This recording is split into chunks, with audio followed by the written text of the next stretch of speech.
केंद्रीय गृह मंत्री अमित शाह ने देश से 31 मार्च 2026 तक नक्सलवाद पूरी तरह से खत्म करने की समय सीमा तय की है। उन्होंने इसे लाल आतंक के खिलाफ अंतिम चरण कहा है। लेकिन अगर बस्तर रेंज, जिसे रेड कॉरिडोर का दिल कहा जाता है, के आंकड़े देखें तो यह अंतिम चरण अब तक का सबसे खूनी अध्याय साबित हुआ है। इस दौरान हजारों नक्सली मारे गए, गिरफ्तार हुए, आत्मसमर्पण किया, लेकिन अभी भी कुछ बड़े चेहरे सक्रिय हैं। कौन से हैं वो? कितनी ताकत बची है नक्सलियों में? हमारी यह खास रिपोर्ट देखिए। देवजी, पापाराव, हिडमा और गणेश उइके, सब पर 1 करोड़ रुपए का इनाम। इन चेहरों को हराए बगैर मिशन 2026 मुश्किल है। रेड कॉरिडोर का अहम हिस्सा बस्तर में नक्सलियों के 2 घर, उत्तर सब जोनल ब्यूरो जिसमें शामिल है नॉर्थ बस्तर डिवीजन, पूर्वी बस्तर, गढ़चिरौली, मार्ड डिवीजन जैसे इलाके। यहाँ के ज्यादातर नक्सलियों ने हथियार छोड़ रहे हैं, गिरफ्तार हुए या मारे गए। दूसरा साउथ सब जोनल ब्यूरो जिसमें पश्चिम बस्तर डिवीजन, दक्षिण बस्तर डिवीजन, दरभा इलाका है, जहां देवजी, पापाराव, हिडमा जैसे खूंखार नक्सली बचे हैं। इनके साथ 300 से ज्यादा गुरिल्ला हैं, जिनको हटाए बगैर टारगेट 2026 मुश्किल होगा। हालांकि पुलिस का कहना है नक्सली हथियार डाले तो ठीक, नहीं तो उन्हें मार गिराया जाएगा।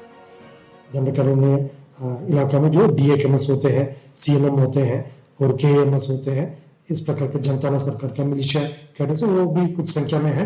लेकिन जो सबसे ज्यादा जो फुल टाइम जो पार्टी वर्कर्स है, जिनके एक आंकलन मोटा 300 प्लस है, वो यदि सामने आ जाएगा और अन्य जो इतना भी और शेष पदाधिकारी वो भी आ जाएगा, एक अच्छा स्वरूप आने वाले सामने ले सकता है।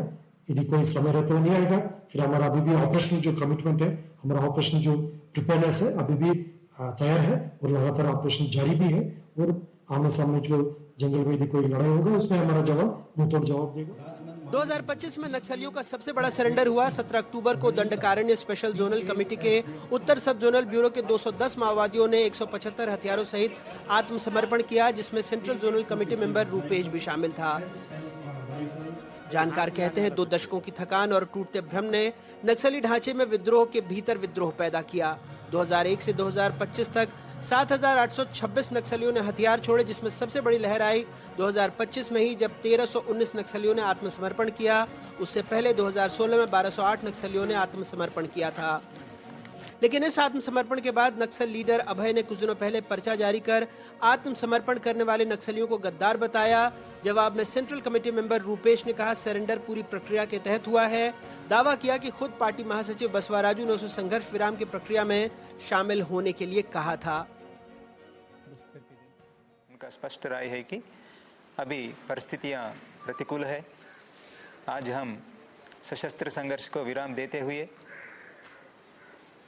सरकार के साथ बातचीत करके सशस्त्र संघर्ष विराम देते हुए हम आगे का हमारा भविष्य के बारे में सोचना चाहिए।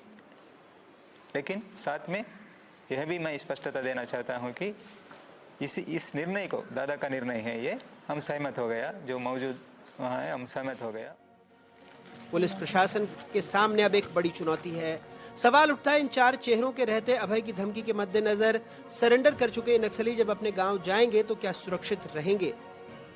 स्पॉट जारी किया गया, इन सब विषय को हम समीक्षा कर रहे हैं। लेकिन जितना जो कैडर्स है हमारा ऊपर विश्वास करके, शासन के ऊपर भरोसा करके समाज की मुख्यधारा में शामिल होने के लिए आगे है, उनकी सुरक्षा, उनकी जो भविष्य का निर्माण हमारा जिम्मेदारी है। उसी जिम्मेदारी के तहत शासन की निर्देशानुसार सभी प्रकार का सुरक्षा इंतजाम भी की जा रही है। उनके एक सामान्य जीवन जीने के लिए जो भी आवश्यक आर्थिक सहायता से लेकर अन्य प्रकार का जो असिस्टेंस है उनको दिया जाएगी और उसी हिसाब से सभी कार्रवाई भी प्रगति पर है। छत्तीसगढ़ अपनी स्थापना के 25 साल मना रहा है, लेकिन इन 25 सालों में नक्सलियों के साथ सुरक्षा बलों की 3,404 मुठभेड़ हुई, जिसमें 1,541 नक्सली मारे गए तो 1,315 जवान भी शहीद हुए और 1,817 आम निर्दोष नागरिकों को भी जान गंवानी पड़ी। 7,826 नक्सलियों ने आत्मसमर्पण किया, 13,416 गिरफ्तार हुए। जब केंद्रीय गृह मंत्री अमित शाह ने देश से 31 मार्च 2026 तक नक्सलवाद को पूरी तरह खत्म करने की समय सीमा तय की है, लेकिन 2 दशक से अधिक चले संघर्ष ने सिर्फ नक्सलियों और सुरक्षा बलों को नहीं बल्कि जंगल, गांव और उम्मीदों को भी निगल लिया है। नक्सल आंदोलन जो कभी विचारधारा के नाम पर शुरू हुआ, अब भय, आतंक और प्रतिशोध का व्यापार बन चुका है। हर गोली की गूंज किसी गांव में बच्चे की चीख बनकर लौटती है।